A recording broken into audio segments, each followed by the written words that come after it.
વિદ્યાર્થી મિત્રો, આજના વિડીયોમાં આપણે નવું ચેપ્ટર શીખવા જઈ રહ્યા છીએ. ચેપ્ટર 6 પૂર્ણાંક સંખ્યાઓ. હવે આપણે ચેપ્ટર 2 પૂર્ણ સંખ્યાઓ શીખી ગયા છે. પૂર્ણ સંખ્યાઓ એટલે પૂર્ણ સંખ્યા કઈ કહેવાશે? 0, 1, 2, 3 થી અનંત સુધી, એટલે કે 0 થી અનંત સુધીની સંખ્યાઓ. અને આ જે છે એ પૂર્ણાંક સંખ્યાઓ છે. તો પૂર્ણાંક સંખ્યા કોને કહેવાય? પૂર્ણ અને પૂર્ણાંક. પૂર્ણ અને પૂર્ણાંક એ બંને અલગ અલગ છે. પૂર્ણ કહે તો 0 થી શરૂઆત કરવાની છે, જ્યારે પૂર્ણાંક સંખ્યા કહે તો એમાં 0 થી અસંખ્ય સંખ્યા તો આવવાની જ છે, પણ એમાં 0 કરતાં પણ નાની એટલે કે ઋણ સંખ્યાઓનો પણ એમાં સમાવેશ થાય છે. પૂર્ણાંક સંખ્યાઓ ક્યારે બને છે? ઋણ સંખ્યા, ધન સંખ્યા અને શૂન્ય. ઋણ, શૂન્ય અને ધન આ બધી સંખ્યાઓ મળીને કઈ સંખ્યા બને છે? પૂર્ણાંક સંખ્યાઓ. તો જોઈએ આપણે પૂર્ણાંક સંખ્યાઓમાં. સંખ્યા રેખા ઉપર શૂન્યની ડાબી બાજુએ ઋણ સંખ્યાઓ છે. સંખ્યા રેખા પણ આપણે બીજા ચેપ્ટરમાં શીખી ગયા છે. એમાં આપણે કઈ કઈ સંખ્યા બતાવતા હતા? 0 થી અસંખ્ય સુધીની સંખ્યા. એમાં આપણે માઇનસ સંખ્યા એટલે કે ઋણ સંખ્યાઓ આપણે લખતા હતા નહીં, પણ આ ચેપ્ટરમાં આપણે 0 કરતાં પણ નાની જે ઋણ સંખ્યાઓ હોય છે એ 0 કરતાં પણ નાની એટલે કે 0ના નીચે એ બધી સંખ્યાઓ આવે. સમજ પડે છે? ફરીથી બોલું છું કે જે ઋણ સંખ્યાઓ છે એ 0ની નીચે આવશે, એટલે કે 0 કરતાં પણ એ બધી સંખ્યાઓ કેવી છે? નાની છે. જમણી બાજુએ ધન સંખ્યાઓ હોય છે. એ તમને ખ્યાલ છે કે શૂન્યની સંખ્યા રેખા પર શૂન્યની જમણી બાજુ કઈ સંખ્યાઓ આવેલી છે? ધન સંખ્યાઓ. અને શૂન્યની ડાબી બાજુએ કઈ સંખ્યાઓ આવેલી છે? ઋણ સંખ્યાઓ. એટલે કે ઋણ, શૂન્ય અને ધન સંખ્યાઓ મળીને શું બને છે? પૂર્ણાંકો બને છે. સંખ્યા રેખા પર જમણી બાજુ ખસતા પૂર્ણાંક મોટો મળે છે. આ વસ્તુ પર આપણને ખ્યાલ છે, બીજા ચેપ્ટરમાં શીખી જ ગયા છે કે સંખ્યા રેખા પર તમે જેમ જમણી બાજુ ખસતા જાઓ તેમ પૂર્ણાંક આપણને કેવો મળશે? એટલે કે મોટી સંખ્યા મળતી જશે આપણને. દાખલા તરીકે 5, તો જમણી બાજુ તમે ખસો તો 5 પછી શું આવશે? 6. 6 પછી આવશે 7, એટલે મોટી સંખ્યા મળે છે. એવી જ રીતે સંખ્યા રેખા પર તમે ડાબી બાજુ ખસતા જાઓ તો સંખ્યા રેખા પર ડાબી બાજુ ખસીએ તો સંખ્યા કેવી થતી જાય છે? નાની થતી જાય છે. જોઈએ આપણે સંખ્યા રેખા ઉપર, જુઓ એની આકૃતિ.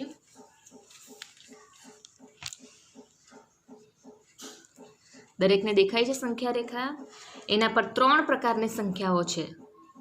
ઋણ સંખ્યાઓ, જો ઋણ સંખ્યાને આ રીતે લખવામાં આવે છે, અંદર માઇનસ કરીને લખવામાં આવે છે. આ બધી સંખ્યાઓ કેવી કહેવાશે? ઋણ સંખ્યા. શૂન્ય અને 1, 2, 3, 4, 5 આ બધી સંખ્યાઓ કેવી છે? ધન સંખ્યા. એટલે કે પૂર્ણાંક સંખ્યામાં તમને 1 માર્ક્સમાં પૂછે કે પૂર્ણાંક સંખ્યામાં કઈ કઈ સંખ્યાનો સમાવેશ થાય છે? તો પૂર્ણાંક સંખ્યાઓમાં ઋણ, શૂન્ય અને ધન સંખ્યાઓનો સમાવેશ થાય છે. ફરીથી બોલું છું, પૂર્ણાંક સંખ્યાઓમાં ઋણ, શૂન્ય અને ધન સંખ્યાઓનો સમાવેશ થાય છે. એક્ઝામમાં ઘણી વખત 1 માર્ક્સમાં પૂછાય છે, એટલે ખાસ ધ્યાનમાં લેવું. હવે જુઓ, શૂન્યની આ કઈ બાજુ કહેવાય? જમણી બાજુ. અને શૂન્યની આ કઈ બાજુ કહેવાય? ડાબી બાજુ. અહીંયા લખી દઉં છું, આ ડાબી બાજુ અને આ છે જમણી બાજુ. તો શૂન્યની તમે ડાબી બાજુ જાઓ તો સંખ્યા કેવી થઈ છે? ઋણ એટલે કે નાની થતી જાય છે. અને શૂન્યની જમણી બાજુ જાઓ તમે તો સંખ્યા કેવી થતી જાય છે? મોટી. જુઓ, 0 થી 1 સ્ટેપ ખસો 1 આવશે, 1 પછી આગળ સ્ટેપ ખસતા જાઓ તો 2, એટલે 1 થી મોટો 2, 2 થી મોટા 3, 3 થી મોટા 4, 4 થી મોટા 5.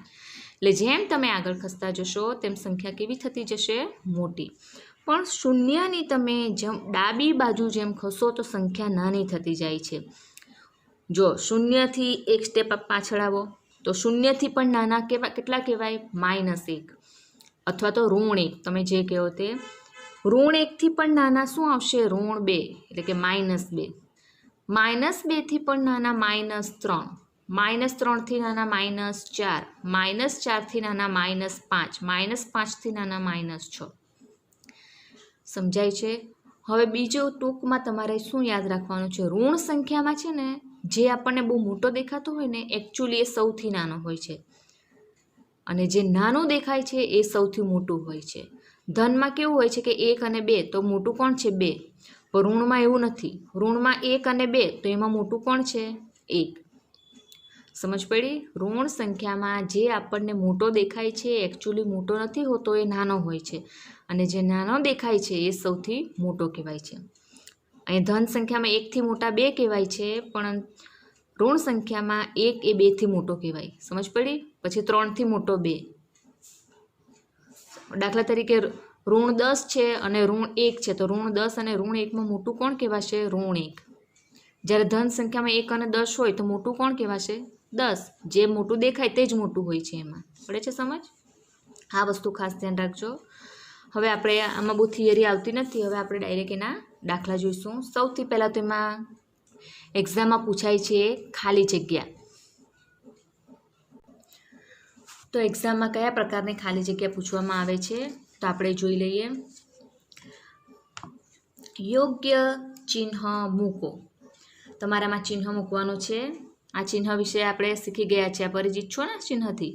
આ ગ્રેટર ધેન અને આ લેસ ધેન. ખુલ્લો ભાગ આપણે ક્યાં રાખીએ છીએ? મોટી સંખ્યા બાજુ, અને અણીવાળો જે ભાગ હોય છે નાની સંખ્યા બાજુ. હવે પહેલાં એક ખાલી જગ્યા પૂરતા પહેલાં વસ્તુ ધ્યાન રાખી લેજો. જો તમારી પાસે 2 રકમ આપેલી હોય તમને, અને 2 અંકો આપેલા હોય, એ 2 અંકોમાંથી જો એક અંક માઇનસ હોય ને તો આપણે ડાયરેક્ટ એને નાનો સમજી લેવાનો છે. સમજ પડી? ધન અને ઋણ હોય તો જે ઋણ હશે એ જ નાનો હોય. પડે છે સમજ? જોઈએ. 0 અને -8. 0 અને -8. ચાલો, તો 0 અને -8માં નાનું કોણ છે? -8. ઘણા બધા શું કરી આવે છે? 0. પણ એ ખોટું છે. માઇનસવાળી સંખ્યા એ શૂન્યના નીચે આવે છે, એટલે કે 0 કરતાં પણ એ નાની હોય છે. એટલે નાનું કોણ આવશે આમાં? -8. તો એની બાજુ આપણે અણીવાળો ભાગ રાખીશું. ચાલો, 5 અને -5. તો ઘણા બધામાં શું કરીને આવે છે? એક્ઝામમાં પૂછાય છે તો ઇક્વલ ટુ કરીને આવે છે, પણ એ ખોટું છે. ઇક્વલ ટુ નહીં આવે. કેમ? કારણ કે આ 5 ધન છે અને આ 5 ઋણ છે, તો જે ઋણ હશે એ નાનો હોય, તો આ -5 એ નાનો કહેવાશે, એટલે એની બાજુ અણીવાળો ભાગ, એટલે કે ગ્રેટર ધેન. ચાલો, 0 અને 6. આ બાજુ 0 છે અને આ બાજુ 6 છે, બંને ધન જ છે, તો કઈ બાજુ નાની સંખ્યા કોણ કહેવાશે? 0. ચલો, -1 અને -15. હવે બંને બાજુ જ્યારે માઇનસ હોય તો તમારે શું કરવાનું? જે સંખ્યા મોટી દેખાય છે ને એ કેવી હોય છે? નાની. માઇનસમાં જે મોટું દેખાય એ કેવું હોય? નાનું. તો -1 અને -15, તો આમાંથી નાનું કોણ કહેવાશે? -15. તો એની બાજુ રાખશું અણીવાળો ભાગ. ચાલો, 11 અને 15. એ તો આવડે જ બધાને. 11 અને 15માં કોણ નાનું છે? 11. તો એની બાજુ અણીવાળો ભાગ, એટલે કે લેસ ધેન. પડી સમજ? માઇનસવાળુંમાં ખાસ ધ્યાન રાખવું. તો આ રીતે પરીક્ષામાં તમને ખાલી જગ્યા પૂછાય તો તમને આવડતી હોવી જોઈએ. હવે આપણે જોઈશું સ્વાધ્યાય 6.1. એનો પ્રશ્ન નંબર 1. નીચે આપેલા પદોના વિરુદ્ધ પદો લખો. જેમ આપણે ગુજરાતીમાં આવે છે ખબર, વિરોધી શબ્દો, તેમ તમારે અહીં વિરોધી પદ લખવાનું છે. દાખલા તરીકે વધારો, તો એનો વિરોધી શું થાય? ઘટાડો. ઉત્તરનો વિરોધી દક્ષિણ. ઉપરનો વિરોધી નીચે. ડાબીનો વિરોધી જમણી. એનો વિરોધી બી. બીનો વિરોધી એ. પડે છે સમજ? સીનો વિરોધી ડી અને ડીનો વિરોધી ઈ. તો આપણે જોઈએ હવે વિરુદ્ધ પદ લખવાના છે. વજનમાં વધારો. વજનમાં વધારો, તો એનો વિરોધી શું થશે? વજનમાં ઘટાડો. શું થશે? વજનમાં ઘટાડો. તો અહીં લખી દઈશું આપણે વજનમાં ઘટાડો. સમજાયું? વજનમાં ઘટાડો. ત્યાર પછી 30 કિમી ઉત્તરમાં. તો ઉત્તર છે તો એનો વિરોધી શું થશે? દક્ષિણ. ઉત્તર ઉપર તો નીચે દક્ષિણ આવે, તો અહીંયા શું લખીશું આપણે? 30 કિમી દક્ષિણમાં. 30 કિમી દક્ષિણમાં. Next 326 BC. 326 બીસી, તો એનો વિરોધી શું થાય? 326 તો લખી જ દેવાના છે આપણે. હવે બી, તો બીનો વિરોધી શું થશે? એ. અને સી, તો સીનો વિરોધી શું થાય? ડી. તો 326 AD. પડી સમજ? નેક્સ્ટ 700 રૂપિયાનું નુકસાન. નુકસાન કીધું છે તો નુકસાનનો વિરોધી શું થશે? નફો. તો જવાબ આવશે 700 રૂપિયાનો નફો. 700 રૂપિયાનો નફો. ત્યારબાદ દરિયાની સપાટીથી 100 મીટર ઉપર, દરિયાની સપાટીથી કેટલું છે? 100 મીટર ઉપર. તો ઉપરનું વિરોધી શું થશે? નીચે. તો એનું વિરોધી શું થશે? કે દરિયાની સપાટીથી 100 મીટર નીચે. દરિયાની સપાટીથી 100 મીટર નીચે. થઈ ગયા એના વિરોધી પદો. સમજાઈ ગયું ને? તો હવે આપણે જોઈશું પ્રશ્ન નંબર 2. નીચેની સંખ્યાઓને યોગ્ય સંકેતો સાથે પૂર્ણાંકો તરીકે દર્શાવો. હવે તમારે એને પૂર્ણાંક તરીકે બતાવવાનું છે અને સંકેત સાથે. એટલે સંકેત એટલે શું? પ્લસ કે માઇનસ આવે તે તમારે કહેવાનું છે. તો પહેલાં સમજી લો કે પ્લસ ક્યારે આવે અને માઇનસ ક્યારે આવે. જ્યારે કોઈ સંખ્યામાં વધારો થાય તો ત્યારે આપણે શું કરીશું? એ સંખ્યાની સાથે આપણે પ્લસનું ચિહ્ન મૂકીશું. પણ જ્યારે કોઈ સંખ્યામાં ઘટાડો થાય, દાખલા તરીકે ઉપરની જ વાત કરી લે પ્રશ્ન 1ની. હવે 100 મીટર ઉપર, 100 મીટર ઉપર છે તો ઉપર એટલે કેવું હોય? વધારે હોય. તો 100ની સાથે શું લખી દેવાનું? પ્લસ. 700 રૂપિયાનું નુકસાન. નુકસાન એટલે આપણી પાસે પૈસા એટલા ઓછા મળે આપણને. પૈસા ઓછા મળે તો 700ની આગળ શું? માઇનસનું ચિહ્ન મૂકી દેવાનું. પછી 700 રૂપિયા નફો. તો નફો થાય છે. નફો એટલે આપણી પાસે પૈસા વધે. તો પૈસા વધે છે એટલે 700ની આગળ શું કરવાનું? પ્લસ. એટલે ટૂંકમાં જેમાં સંખ્યા વધે છે એમાં કરીશું પ્લસ અને જેમાંથી સંખ્યા ઘટે છે એમાં શું કરીશું? માઇનસ. તો જુઓ, એક વિમાન જમીનથી ઉપર 2000 મીટર ની ઊંચાઈ પર ઉડી રહ્યું છે. એક વિમાન જમીનથી ઉપર ઉડી રહ્યું છે એટલે ઉપર હંમેશા શું આવશે? ધન સંખ્યા આવે. ઉપર ઉડે છે એટલે ધન સંખ્યા. તો આ 2000 એ કેવા છે? ધન. તો 2000ની પાસે આપણે કયું ચિહ્ન સંકેત મૂકીશું? પ્લસ. પ્લસ 2000. આ એનો આન્સર. બધી સમજ? ત્યાર પછી બીજું જોઈશું. એક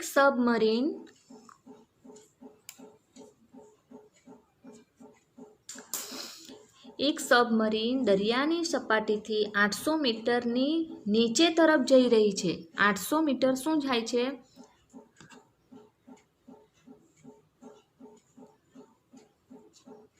આઠસો મીટર એ નીચે જાય છે. તો નીચે આવે છે તો નીચે કેવી સંખ્યા થશે? ઘટતી જશે સંખ્યા. સંખ્યા ઘટે છે એટલે 800 કેવા લખવાના છે આપણે? માઇનસ. તો એ લખીશું -800. શું આવશે જવાબ? -800 મીટર. ત્યારબાદ ખાતામાં ₹200 જમા. હવે બેંકમાં તમારું ખાતું હોય છે અને એમાં તમે પૈસા જમા કરો છો 200 રૂપિયા. ઓકે. અથવા તો ચાલો તમે જે ગલ્લો બનાવ્યો હોય છે પૈસા મૂકવા માટેનો, એ ગલ્લામાં તમે 200 રૂપિયા નાખો છો. તો તમે જેમ પૈસા અંદર નાખો છો તો તમારા ગુલ્લકમાં પૈસા વધે કે ઘટે? એમાં પૈસા શું થાય છે? વધે છે. તો એવી જ રીતે ખાતામાં બી પૈસા તમે જમા કરાવો છો. જમા કરાવીએ એટલે પૈસામાં વધારો થાય છે. એટલે શું કરીશું? પ્લસ. પ્લસ 200 રૂપિયા. કેટલા આવશે? પ્લસ 200 રૂપિયા. આ રહ્યો એનો જવાબ. ત્યાર પછી ખાતામાંથી ₹700નો ઉપાડ. ઉપાડ એટલે શું? ખાતામાંથી એટલા પૈસા લઈ લીધા એટલે કે તમે ગલ્લામાંથી એટલા પૈસા કાઢી લીધા. તો તમારા ગલ્લામાં પૈસા વધે કે ઘટે? તમે કાઢી લો છો તો પૈસા ઘટે. એવી જ રીતે ખાતામાંથી બી પૈસાનો ઉપાડ કરીએ છીએ એટલે કે ખાતામાં પણ પૈસા ઘટે છે. તો પૈસા ઘટે છે એટલે શું આવશે? માઇનસનું ચિહ્ન. -700. તો આ રીતનું આપણે સમજાયું ને દરેકને? તો હવે જોઈશું પ્રશ્ન નંબર 3. એટલે હવેથી આપણે જે કરવાના છે તે એક્ઝામમાં ખાસ એમાંથી પૂછાય જ. સમજ પડે છે? સંખ્યા રેખા. નીચે આપેલી સંખ્યાઓનું સંખ્યા રેખા પર નિરૂપણ કરો. આ વસ્તુ આપણે ચેપ્ટર 2માં શીખી ગયા હતા. એટલે તમને આઈડિયા આવી જવો જોઈએ કે સંખ્યા રેખા ઉપર નિરૂપણ કઈ રીતે કરવાનું. ખ્યાલ છે ને બધાને? ચેપ્ટર 2માં પૂર્ણ સંખ્યાઓમાં આપણે શીખી ગયા હતા. જોઈએ તો સંખ્યા રેખા પર પહેલાં આપણે કઈ અહીંયા આપ્યું છે તમને ધન 5. એટલે ઓછામાં ઓછા ધન 5 સુધી તો તમારે હોવા જોઈએ. પછી તમારે જે તે તમે લખવું હોય તો લખી શકો 10 સુધી કે 12 સુધી. ટૂંકમાં રકમ જે હોય, રકમમાં જે અંક હોય એ અંક તો અંદર આવવો જ જોઈએ. ત્યાં સુધી તો તમારે કમ્પલસરી લેવું જ પડે અંક. સમજ પડી? ને આ ચેપ્ટરમાં તમારે ઋણ સંખ્યા બી દર્શાવવાની છે, શૂન્ય અને ધન ત્રણે ત્રણ પૂર્ણાંકો દર્શાવવાના છે. પડે છે સમજ? ઓકે. તો હવે આમાંથી કઈ સંખ્યા આપણે દર્શાવવાની છે? +5 એટલે કે ધન 5. તો ધન 5 ક્યાં છે? અહીં આ રહ્યા. તો એના પર આપણે પેન્સિલથી અથવા બોલપેનથી ડાર્ક કરવાનું છે, એના પર સર્કલ એટલે કે રાઉન્ડ કરવાનું છે, અને ઉપર તમે કોઈ લેટર પણ લખી શકો છો, લખવું હોય તો. આ દર્શાવી દીધું. સમજ પડી? સંખ્યા રેખા પર જ્યાં તમને 5 દેખાય એના પર આપણે ડાર્ક કરીશું, એના પર સર્કલ કરીશું અને ત્યાં કોઈ લેટર લખી દઈશું. કોઈ પણ અક્ષર તમે લખી શકો. નેક્સ્ટ -10. હવે તમારે સંખ્યા રેખા પર -10 સુધીના અંક તો લખવા જ પડશે. જો ઘણા બધા શું કરશે, આ 0 1 2 3 આ બધું બરાબર લખશે, પછી અહીંયા શું કરશે, ઊંધું જશે. 10 9 અહીંયાથી 1 થી ચાલુ કરશે. 1 -1 -2 -3 ખોટું છે. આ ધન 1 પણ શૂન્યની બાજુમાં આવશે અને ઋણ 1 પણ શૂન્યની બાજુમાં આવશે. સમજ પડી? શૂન્યથી જમણી બાજુ ખસો તો સંખ્યા ધન એટલે મોટી થતી જશે, અને શૂન્યની ડાબી બાજુ આવો એટલે સંખ્યા કેવી થતી જશે? નાની. તો અહીંયા -1, એનાથી નાનો -2, -2 થી નાના -3, 4 5 6 7 8 9 10 11. અહીંયા 10 છે એટલે 10 સુધી તો લખવાની જ છે તમારે કમ્પલસરી. એવી સમજ? તો -10 ક્યાં છે? આ રહ્યું. તો એના પર આપણે ડાર્ક કરીશું, રાઉન્ડ કરીશું, ઉપર એક લેટર લખી દઈએ A. દર્શાવી દીધું. નેક્સ્ટ +8. તો સંખ્યા રેખા પર તમે ધન સંખ્યા 8 સુધી તો કમ્પલસરી લખવાની જ છે. પછી વધારાને તમારે લખવું હોય તો તમારી મરજી, નહીં લખો તો પણ વાંધો નહીં, પણ 8 સુધી તો આવવું જ જોઈએ. તો અને થોડીક ઋણ સંખ્યા બતાવી દેવાની. તો 8, તો ધન 8 ક્યાં છે? અહીં આ રહ્યા ધન 8. એના પર ડાર્ક કરીશું, રાઉન્ડ કરીશું અને ઉપર લેટર આવી ગયું. ત્યાર પછી છે -1. -1 તો ક્યાં છે? અહીં -1 આ રહ્યો. એના પર રાઉન્ડ, ડાર્ક, ઉપર A.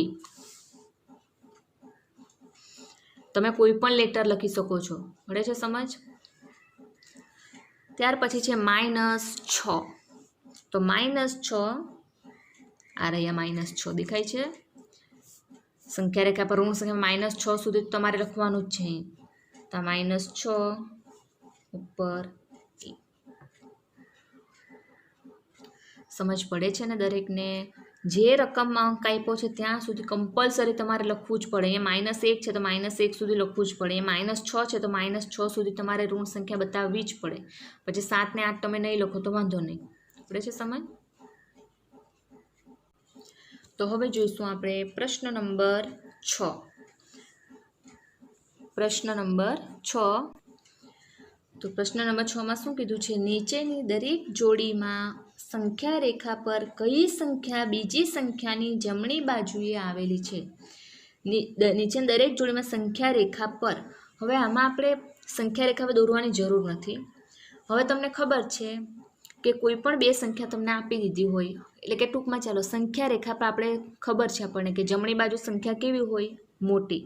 અને ડાબી બાજુ જે હોય તે સંખ્યા કેવી હોય? નાની. સમજ પડી? તો આપણે એના પરથી બી કહી શકીએ જે મોટી હશે એ કઈ બાજુ આવેલી હોય? જમણી બાજુ. અને જે સંખ્યા નાની હશે એ કઈ બાજુ આવેલી હોય? ડાબી બાજુ. તો આપણે એના પરથી એટલે આપણે ખાલી એટલું જ ડિસાઇડ કરવાનું છે કે મોટી કોણ છે અને નાની કોણ છે. તો જુઓ કઈ રીતે લખવાનું છે. અને સંખ્યા રેખા પર દોરવાની જરૂર નથી, આપણે આમાં જ નક્કી કરી દઈએ. જુઓ કઈ રીતે. આ 2 અને 9. તો 2 અને 9 આ બેમાંથી મોટું કોણ છે? 2 મોટા છે કે 9? તો કોણ મોટું છે? 9. એટલે એની બાજુ ખુલ્લો ભાગ આવશે. 9 મોટા છે એટલે 9 એ સંખ્યા કઈ સંખ્યાની? 2ની જમણી બાજુ આવશે. સમજ પડે છે? 9 એ 2ની જમણી બાજુ આવે ને તો અહીં લખી દઈશું આપણે કે 9 એ 2ની જમણી બાજુ આવે. કઈ સંખ્યાની જમણી બાજુ આવશે? 9 2ની. એવી જ રીતે હવે જોઈશું -3 અને -8. તો પહેલાં તો કોણ નાનું કોણ મોટું ડિસાઇડ કરી લઈએ. ચાલો -3 -8 બંને માઇનસ માઇનસ છે એટલે આપણે પેલું ઊંધું જોવાનું, જે મોટું હોય તે નાનું અને જે નાનું હોય તે મોટું. તો 3 અને 8માં કોણ મોટું કહેવાય? -8. પણ આ ઋણ સંખ્યા છે એટલે -8 હવે કેવા હશે? નાના. એટલે એની બાજુ રાખીશું અણીવાળો ભાગ. એટલે કઈ મોટી સંખ્યા કઈ છે? -3. તો -3 એ -8ની કઈ બાજુ આવશે? જમણી. -3 એ -8ની જમણી બાજુ આવે. ત્યાર પછી છે 0 અને -1. 0 અને -1. તો 0 અને -1 તો માઇનસની સાથે 0 સાથે કોઈ બી સંખ્યા માઇનસમાં હોય ના, નાનું હંમેશા કોણ કહેવાશે? માઇનસ. તો એ સંખ્યા કેવી કહેવાય? નાની. -1 એ શૂન્ય કરતાં પણ નાની છે. એટલે લખી દેવાનું કે 0, આ 0 એ મોટું કહેવાય ને, એટલે જમણી બાજુ કોણ આવશે? 0. 0 એ -1ની જમણી બાજુએ આવે. ત્યાર પછી -11 -10. તો -11 અને સોરી -10 નથી, ધન જ છે. તો એક બાજુ ધન અને એક બાજુ ઋણ સંખ્યા હોય તો નાની કોણ કહેવાશે? ઋણ સંખ્યા. તો 10 એ કેવા કહેવાય? મોટા. એટલે જે મોટા હોય જમણી બાજુ આવે. તો 10 એ -11ની જમણી બાજુ આવે. તો દરેકને સમજ પડી ગઈ? તો તમારે હવે ઈ અને એફ, જે પ્રશ્ન નંબર 6 પહેલા સ્વાધ્યાયનો 6.1નો પ્રશ્ન નંબર 6 એનો ઈ અને એફ એટલે કે -6 અને 6 અને 1 અને -6 આ બેમાં તમારે આ રીતે જવાબ કરવાના છે. એટલે કે આ બે તમારે જાતે કરવાના છે. તમારી નોટબુકમાં નોંધી લેજો, અથવા તો તમારી જે બુક છે એમાં ટીક કરવું હોય તો ટીક કરી દેજો. આ બે તમારે જાતે કરવાના છે. સમજાયું? તો હવે જોઈશું આપણે પ્રશ્ન નંબર 7. પ્રશ્ન નંબર કયો? 7. આપેલી જોડીઓ વચ્ચેના દરેક પૂર્ણાંકોને ચડતા ક્રમમાં લખો. હવે તમને જે જોડી આપી છે એની વચ્ચે જે પૂર્ણાંક આવે ને એને તમારે કયા ક્રમમાં ગોઠવવાના છે? ચડતા ક્રમમાં.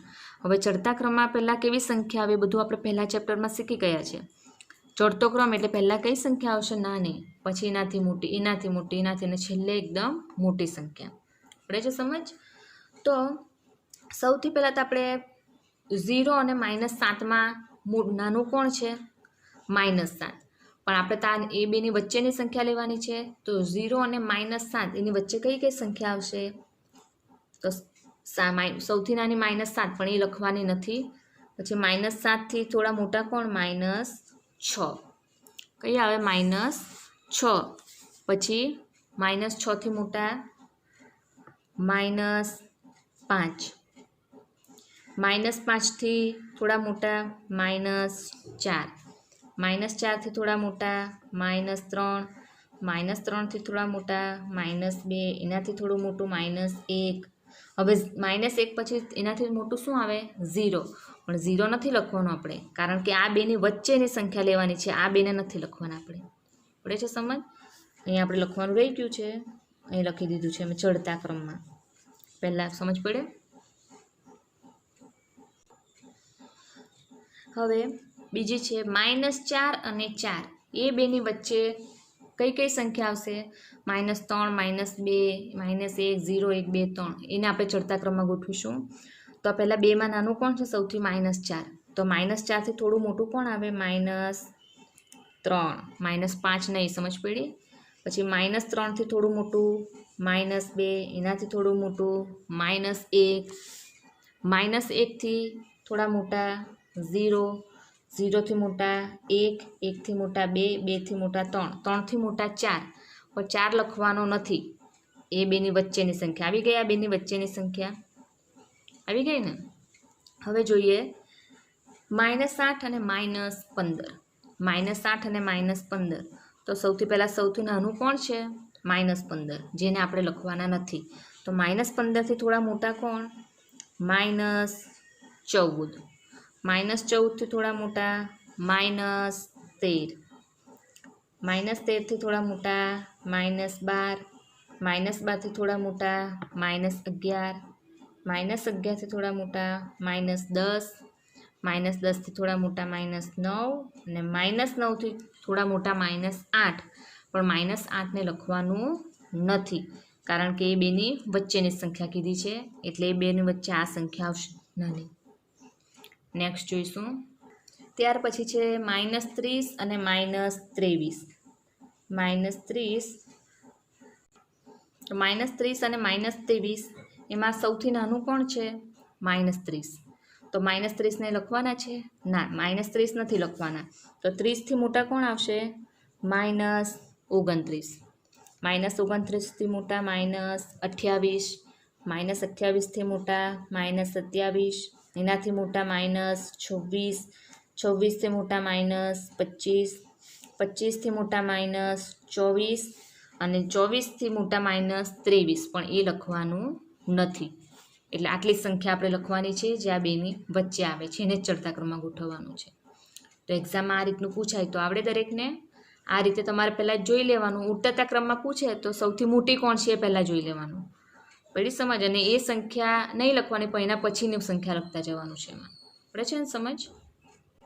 તો તમારે હવે પ્રશ્ન નંબર 8 અને પ્રશ્ન નંબર 9 એ હોમવર્કમાં કરવાનો છે. ટીક કરવું હોય તો કરી દેજો. પ્રશ્ન નંબર 8 અને પ્રશ્ન નંબર 9 એ તમને આવડશે, તમે જાતે કરી શકશો. તે તમારે હોમવર્કમાં કરવાનો છે. અત્યારે આપણે જોઈશું પ્રશ્ન નંબર 10. સંખ્યા રેખા દોરી નીચેના પ્રશ્નોના જવાબ લખો. સંખ્યા રેખા ડ્રો કરવાની છે અને ક્વેશ્ચન આન્સર આપવાના છે તમારે. જોઈએ એમાં, જો આપણે -2ની જમણી બાજુ 4 પગલાં ચાલીએ, -2ની જમણી બાજુ 4 પગલાં ચાલીએ તો આપણને કઈ સંખ્યા મળશે? તો એના માટે તમારે સૌથી પહેલાં સંખ્યા રેખા દોરવી પડે. તો સંખ્યા રેખા જો મેં દોરી દીધી છે, એમાં સંખ્યા લખી દીધી છે મેં, થોડી ધન સંખ્યા, થોડી ઋણ અને 0. હવે -2ની જમણી બાજુ, તો -2 ક્યાં છે? આ રહ્યો. આ -2 છે, એના પર પહેલાં ઊભી રહી ગઈ. કેટલા સ્ટેપ ચાલવાનું છે? 4 સ્ટેપ. તો 1 2 3 4, 4 સ્ટેપ થઈ ગયા. તો આપણને કઈ સંખ્યા મળી? 2. કઈ સંખ્યા મળે છે? 2. ઉપર તમે સ્ટેપ લખી શકો છો અહીંયા, 1 2 3 4. સમજ પડી? તો આપણને કઈ સંખ્યા મળશે? 2. તો અહીં જવાબમાં તમારે લખી દેવાનું કે 2. અહીં મેં જવાબ લખી દીધો છે. શું આવશે? 2. ત્યાર પછી જોઈએ બી. જો આપણે 1ની ડાબી બાજુ 5 પગલાં ચાલીએ તો આપણને કઈ સંખ્યા મળશે? 1ની ડાબી બાજુ. તો સંખ્યા રેખા દોરી દીધી, એના પર સંખ્યા બધી લખી દીધી. હવે ક્યાં ઊભા રહો? પહેલાં 1. તો 1 પર ઊભા રહી ગયા. હવે કઈ સાઈડ ખસવાનું છે? ડાબી બાજુ. કેટલા સ્ટેપ? 5. તો 5 સ્ટેપ ડાબી બાજુ ખસીએ. 1 2 3 4 5. પહોંચી ગયા. કેટલા આવ્યા? -4. ઉપર સ્ટેપ લખી દઈએ, 1 2 3 4 5. કેટલા આવે છે? -4. તો અહીં જવાબ લખી દઈશું આપણે -4. કેટલા પર પહોંચશું આપણે? -4 ઉપર. સી. જો આપણે સંખ્યા રેખા પર -8 પર હોઈએ, તો અહીં મેં સંખ્યા રેખા દોરી છે, અહીંયા -8 પર છું મેં અત્યારે. તો -13 પર પહોંચવા માટે કઈ બાજુએ ચાલવું પડશે? હવે -13, તો આ રહ્યું -13. તો ત્યાં મારે જવું છે, તો આપણે કઈ બાજુ ખસીશું? અહીંયા 8થી મારે 13, અહીંયા આના પર આવવું છે, 8થી 13 પાસે. તો આપણે કઈ બાજુ ખસીએ? આ કઈ બાજુ કહેવાશે? ડાબી. તો અહીં લખી દઈશું ડાબી બાજુ. ડાબી બાજુ ચાલવું પડે. એવી જ રીતે હવે ડી. જો આપણે સંખ્યા રેખા પર -6 પર હોઈએ, તો અહીં -6 ક્યાં છે? સંખ્યા રેખા આ રહી. 6 પર હોઈએ અને -1 પર પહોંચવા માટે, હવે મારે પહોંચવાનું ક્યાં છે? -1 પર. તો -1 પર પહોંચવાનું છે, તો આપણે કઈ બાજુ ચાલીશું? આ કઈ સાઈડ કહેવાશે? જમણી. તો જવાબમાં શું આવશે? જમણી. તો આ રીતે પ્રશ્ન પૂછે તો આવડે તમને બધાને? આ રીતે સંખ્યા રેખા પેન્સિલને ટોટલી સંખ્યા રેખા પેન્સિલથી દોરવાની છે. એના પર અંકો જે આવે છે એ પણ પેન્સિલથી જ લખવાના છે. બધી વસ્તુ એમાં પેન્સિલથી જ યુઝ કરવાનું છે. ફક્ત આ લખાણ છે એ જ બોલપેનથી હોવું જોઈએ. તો આગળ તમને મેં હોમવર્ક કહી દીધું છે, છતાં પણ ઘણાનું બાકી રહી ગયું હશે. તો જેણે પણ હોમવર્ક નોંધવાનું બાકી રહી ગયું હોય તો લખી દેશે. સ્વાધ્યાય 6.1 એનો પ્રશ્ન નંબર 6 એનો તમારે ઈ અને એફ જાતે કરવાનો છે, અને પ્રશ્ન નંબર 8 અને પ્રશ્ન નંબર 9 એ આખા તમારે, એટલે ટોટલ 1, 2 ને 3 પ્રશ્ન કરવાના છે. છઠ્ઠા પ્રશ્નમાં ફક્ત ઈ અને એફ જ લખવાનો છે, જ્યારે પ્રશ્ન 8 અને પ્રશ્ન 9 એ આખા લખવાના છે. ઓકે, તો હવે નવા ટોપિક સાથે આપણે નવા વિડીયોમાં મળીશું. જય શ્રી કૃષ્ણ.